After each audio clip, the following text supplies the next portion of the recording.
Bom pessoal, então na aula passada a gente estudou o comportamento do flip-flop RS, aprendemos como ele funciona e vimos que ele pode ser montado tanto com portas NAND, que é esse caso aqui o circuito da esquerda, quanto também com portas não ou portas NOR, como é o caso aqui na direita.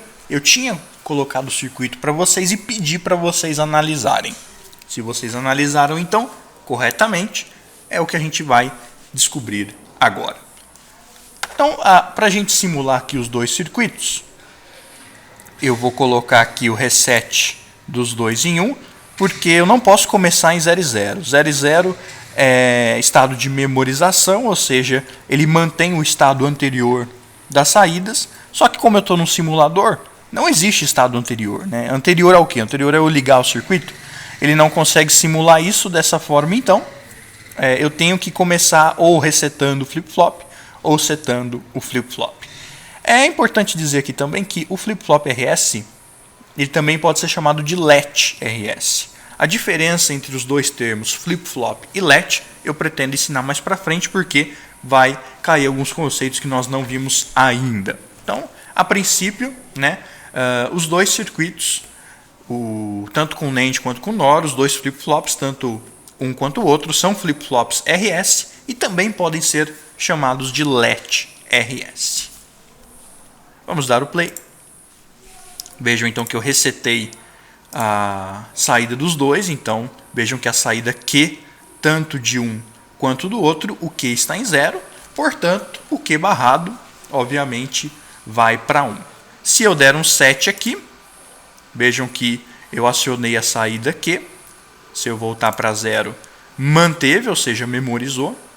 Mesma coisa aqui, se eu der um set, a saída Q foi para 1, foi acionada.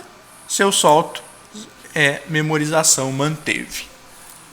Tranquilo, até aqui, os dois flip-flops, os dois latch RS com NAND e com NOR estão funcionando da mesma maneira. 0 e 0 nas entradas, memorização, mantém o estado anterior. Se eu acionar o reset, eu zero a saída. Se eu acionar o set, eu aciono a saída Q. Qual é a diferença, então, entre os dois latches RS aqui? A diferença está no estado proibido. Vejam que se eu colocar 1 e 1 nas entradas do latch NAND, eu tenho 1 e 1 na saída. O que é proibido, já sabemos, já vimos, porque, obviamente, se uma saída é Q e outra é Q barrada, subentende-se que uma é o inverso, é o complemento da outra. Mas se as duas têm o mesmo estado, nós temos uma contradição, é um estado proibido. No latch RS com portas NOR, se eu coloco um estado proibido, olha que interessante, as duas saídas vão para 0, o que também é um estado inválido, é um estado proibido, porque uma saída nunca pode ser igual a outra, já que uma é o inverso da outra. Então essa é a diferença, e era isso que eu queria que vocês analisassem no final da aula passada, quando eu pedi a análise do latch RS, do flip-flop RS com portas NOR. Então ambas são flip-flops RS. A diferença está que em uma o estado proibido aciona as duas saídas, na outra o estado proibido coloca as duas saídas em 0.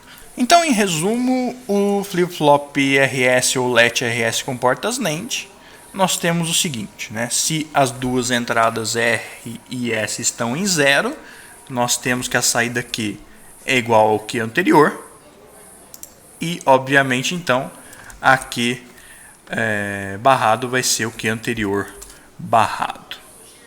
Se eu dou um set, a saída Q vai para 1, portanto, a saída Q barrado vai para 0. E se eu dou um reset, a saída Q está sendo resetada vai para 0, portanto, a Q barrado vai para 1. O mesmo vai acontecer aqui no latch RS com portas NOR. A mesma coisa. O que muda, então, é o estado proibido. No latch NAND, se as duas entradas estão acionadas, as duas saídas vão para 1, e eu vou até marcar isso aqui com uma cor vermelha, indicando um estado proibido. Aqui, no latch com portas NOR, latch RS com portas NOR, também temos um estado proibido, só que com as duas saídas indo para 0. Eu espero que vocês tenham acertado e eu vejo vocês na próxima aula. Muito obrigado a todos, até mais, tchau!